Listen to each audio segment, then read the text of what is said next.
Ada Twist Scientist by Andrea Betti, illustrated by David Roberts.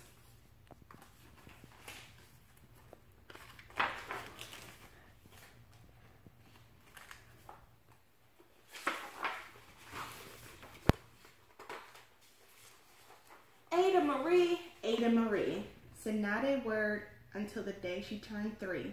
She bounced in her crib and looked all around, observing the world but not making a sound. She learned how to climb and make her big break with a trail of chaos left in her wake.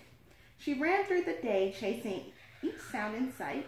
It didn't slow down till she conked out at night.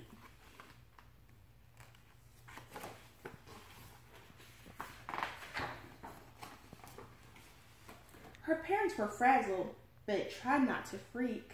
As Ada grew bigger and still did not speak. Clearly young Ada, with lots in her head, would have something to say when it ought to be said.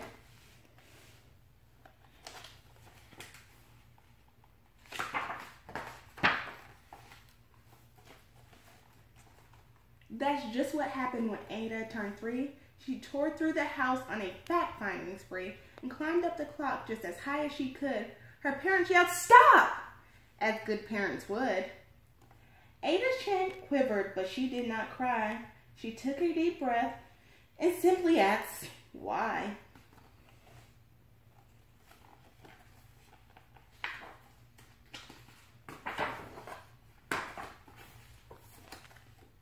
Why does it tick and why does it talk? Why don't we call it a granddaughter clock? Why are the pointy things stuck to a rose? Why are the hairs up inside of your nose? She started with why and then what, how, and when. By bedtime, she came back to why once again. She drifted asleep as her dazed parents smiled at the curious thoughts of their curious child, who wanted to know what the world was about. They kissed her and whispered, "You'll figure it out."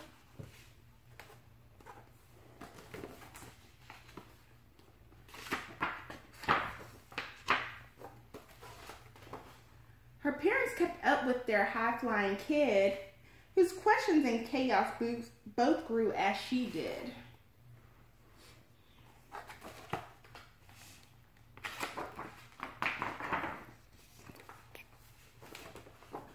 Even Miss Greer found her hands were quite full when young Ada's chaos wreaked havoc at school. But this much was clear about Miss Ada Twist. She had all the traits of a great scientist.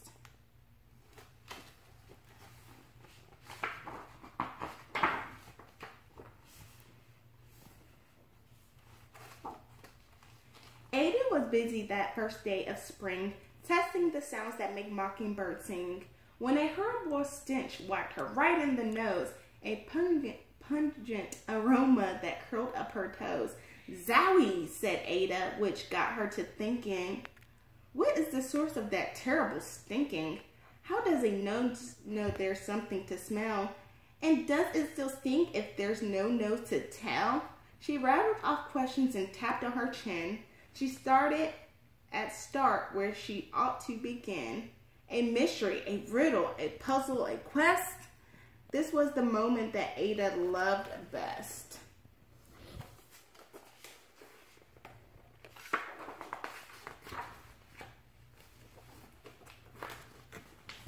Ada did research to learn all she could, smelling and smells, both the stinky and good. One hypothesis Ada thought could be true. The terrible stink came from Dad's cabbage stew. She tested and tested, but soon Ada knew it was time to come up with hypothesis 2.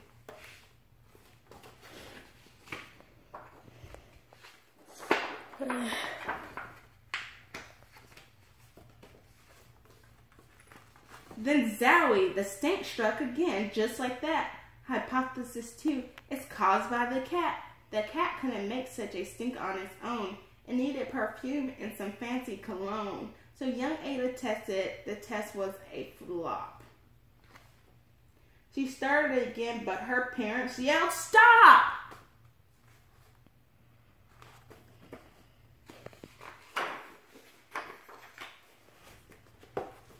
Ada Marie, To the thinking chair now, by the time we count 3. Enough, said her mother. That's it, said her dad. Her parents were frustrated, frazzled, and mad. Why? Ada questioned. Her mother said no. What? Ada queried. Her father said go. You ruined our supper. You made the cat stink. Enough with your questions. Now sit there and think. She looked at her parents. Her heart turned to goo. Poor Ada Twist didn't know what to do.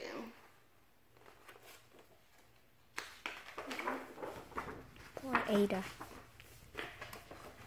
She sat all alone by herself in the hall, and Ada once more could say nothing at all.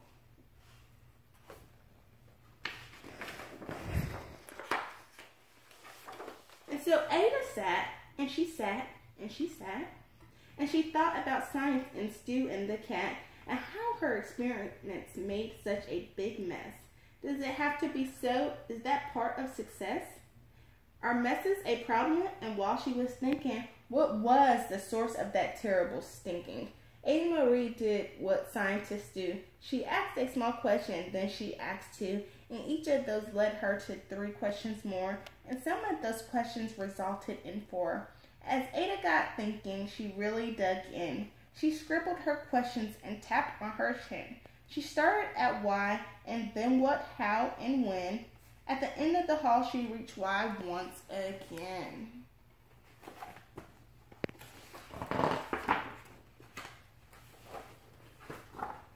Her parents calmed down and then came back to talk. They looked at the hallway and just had to gawk. No patch of bare paint could be seen on the wall. The thinking chair now was the great thinking hall. They watched their young daughter and sighed as they did. What would they do with this curious kid? Who wanted to know what the world was about? They smiled and whispered, we'll figure it out.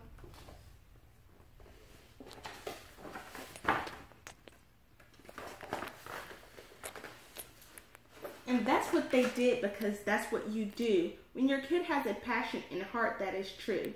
They remade their world. Now they're all in the act of helping young Ada sort fiction from fact. She asks lots of questions. How could she resist? It's all in the heart of a young scientist.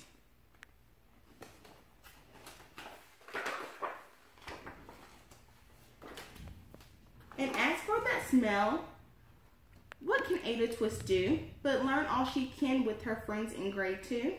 Will they discover the stink that curls toes? Well, that is the question. And someday, who knows?